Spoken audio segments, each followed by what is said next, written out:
할렐루야! 오늘 우리가 함께 읽고 묵상할 말씀은 레위기 4장 1절에서 21절까지 말씀입니다. 여호와께서 모세에게 말씀하여 이르시되 이스라엘 자손에게 말하여 이르라.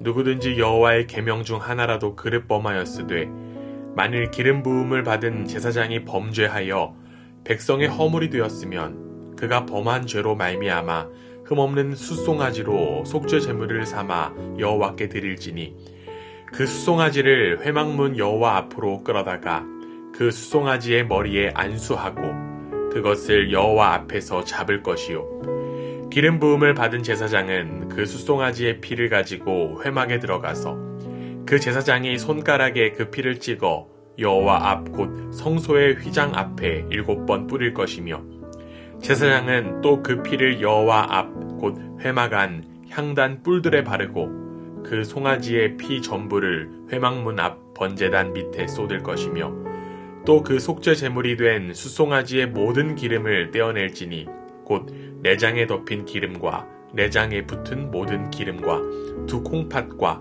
그 위에 기름 곧 허리 쪽에 있는 것과 간에 덮인 꺼풀을 콩팥과 함께 떼어내되 화목제 제물에 소에게 떼어냄 같이 할 것이요 제사장은 그것을 번제단 위에서 불사를 것이며 그 숫송아지의 가죽과 그 모든 고기와 그것의 머리와 정강이와 내장과 똥 곧 그 송아지의 전체를 진영 바깥에 버리는 곳인 정결한 곳으로 가져다가 불로 나무 위에 사르되 곧 재버리는 곳에서 불사를 지니라. 만일 이스라엘 온 회중이 여호와의 계명 중 하나라도 부지 중에 범하여 허물이 있으나 스스로 깨닫지 못하다가 그 범한 죄를 깨달으면 회중은 숫송아지를 속죄제로 드릴지니 그것을 회막 앞으로 끌어다가 회중의 장로들이 여호와 앞에서 그 숫송아지 머리에 안수하고 그것을 여호와 앞에서 잡을 것이요 기름 부음을 받은 제사장은 그 숫송아지의 피를 가지고 회막에 들어가서 그 제사장이 손가락으로 그 피를 찍어 여호와 앞 휘장 앞에 7번 뿌릴 것이며 또 그 피로 회막 안 여호와 앞에 있는 제단 뿔들에 바르고 그 피 전부는 회막문 앞 번제단 밑에 쏟을 것이며 그것의 기름은 다 떼어 제단 위에서 불사르되 그 송아지를 속죄죄의 숫송아지에게 한 것 같이 할지며 제사장이 그것으로 회중을 위하여 속죄한즉 그들이 사함을 받으리라. 그는 그 숫송아지를 진영 밖으로 가져다가 첫 번 숫송아지를 사름같이 불사를 지니 이는 회중의 속죄제니라. 아멘. 예수 그리스도의 대속으로 인하여 새로운 생명을 얻은 여러분 모두를 주님의 이름으로 축복합니다. 오래전에 책에서 이러한 내용을 본 적이 있습니다. 잘못된 것을 알면서 하는 잘못이 더 나쁠까? 모르고 하는 잘못이 더 나쁠까? 여러분은 이 질문에 어떻게 대답하실 수 있을까요? 그 책에서 저자는 이렇게 대답했습니다. 잘못을 알고 하는 사람은 그 잘못을 고칠 수 있지만 모르는 사람은 계속 모르기 때문에 그 잘못을 반복한다. 생각과 상황에 따라서 달라질 수 있는 일이라 의견들이 나뉠 수 있지만 저는 이 질문을 하나님 앞에 죄에 대한 것으로 생각해 보았습니다. 하나님 앞에서 알고 지은 죄와 모르고 지은 죄 모두 죄일 뿐입니다. 오늘 우리가 함께 읽은 레위기의 말씀에는 속죄제에 관한 내용이 나옵니다. 속죄제는 다른 제사들과 다른 구체적인 상황들이 제시되고 있습니다. 오늘 본문 2절입니다. 이스라엘 자손에게 말하여 이르라. 누구든지 여호와의 계명 중 하나라도 그릇 범하였으되 죄를 범한 상황에 따른 제사라는 것입니다. 그런데 우리가 방금 읽은 2절을 히브리어 원어로 보면 빠진 단어가 하나 있음을 확인할 수 있습니다. 원문에는요, 부지 중에 라고 하는 표현이 들어가 있습니다. 즉, 속죄제는 여호와의 계명을 알지만 의도하지 않게 어긴 경우나 어기고도 몰랐던 경우에 죄를 속하기 위해 드리는 제사가 바로 속죄제다라고 이야기할 수 있습니다. 그렇기 때문에 의도적인 범죄나 고의로 저지른 잘못은 속죄제의 대상이 아닙니다. 그렇다면 고의로 지은 잘못과 범죄는 어떻게 되는 것일까요? 성경은 이를 분명하게 이야기하고 있습니다. 민수기 15장 30절 말씀입니다. 본토인이든지 타국인이든지 고의로 무엇을 범하면 누구나 여호와를 비방하는 자니 그의 백성 중에서 끊어질 것이라. 고의로 저지른 죄는 공동체에서 쫓겨나거나 1년에 한 번인 대속죄일에만 용서를 받을 수 있었습니다. 이처럼 죄의 문제는 하나님과 이스라엘 백성에게 민감하고 중요한 사항이었습니다.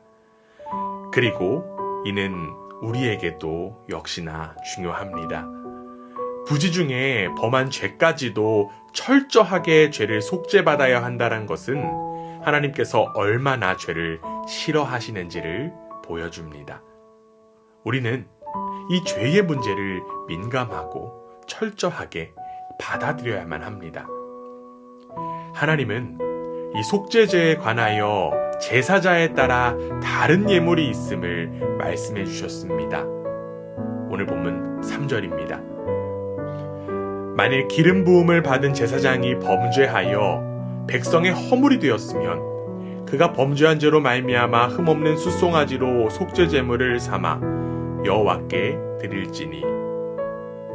먼저 제시된 사람은 바로 제사장이었습니다. 제사장의 범죄는 다른 백성들에게 직접적인 영향을 줄 수 있기 때문에 더욱 심각하게 처리해야만 했습니다. 그렇기에 이 제사장의 범죄가 백성의 허물이 된다라고 하는 표현을 사용한 것입니다. 제사장이 비록 실수로 죄를 지었더라도 그 영향력이 공동체 전체에 미칠 수 있다라고 하는 것은 그만큼 제사장의 책무와 의무가 막중하다는 의미입니다. 그래서 이 제사장의 속죄제에서는 더 비싼 예물을 드려야만 했고 기름을 번제단에 태운 후에 똥을 포함하여 모든 고기를 불살랐는데 진영 밖에 재버리는 곳까지 가서 태워야만 했습니다. 반면 족장은 순염소, 평민은 암염소와 암 어린 양, 가난한 자들은 산비둘기와 집비둘기, 그리고 더 극빈한 사람들은 밀의 10분의 1 에바를 속죄제의 예물로 드렸습니다. 하나님은 사람의 영향력이 클수록 더 비싼 제물을 요구하셨습니다. 그리고 이는 지금 우리에게도 동일하게 적용됩니다. 우리는 영향력이 있는 사람이 되기를 소망하며 기도합니다. 그러나 문제는 그에 따른 책임이 있다라고 하는 사실은 간과할 때가 많습니다. 더 영향력이 있는 사람이 되기를 구한다면 그 마음만큼 이 죄의 문제에 더욱더 거룩해야만 합니다.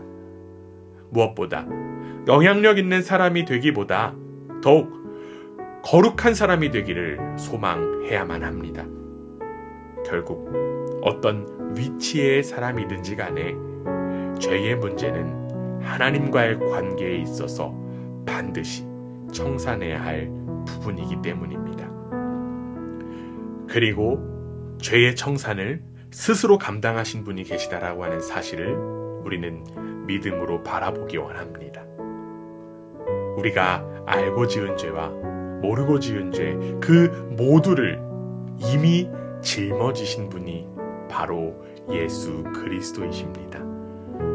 어떠한 예물보다 고귀한 예물로 자신의 삶을 드리신 예수 그리스도의 은혜로 우리는 감히 거룩함으로 나아갈 수 있게 되었습니다. 우리는 이미 거룩하게 되었음을 바라보고 이제는 그 은혜의 값에 걸맞는 삶을 살아가야만 합니다. 여러분에게 허락된 이 속죄제의 은혜를 감사함으로 바라보고 오늘 하루도 거룩함을 향해서 전진하는 복된 하루가 되기를 주님의 이름으로 간절히 원합니다. 아멘.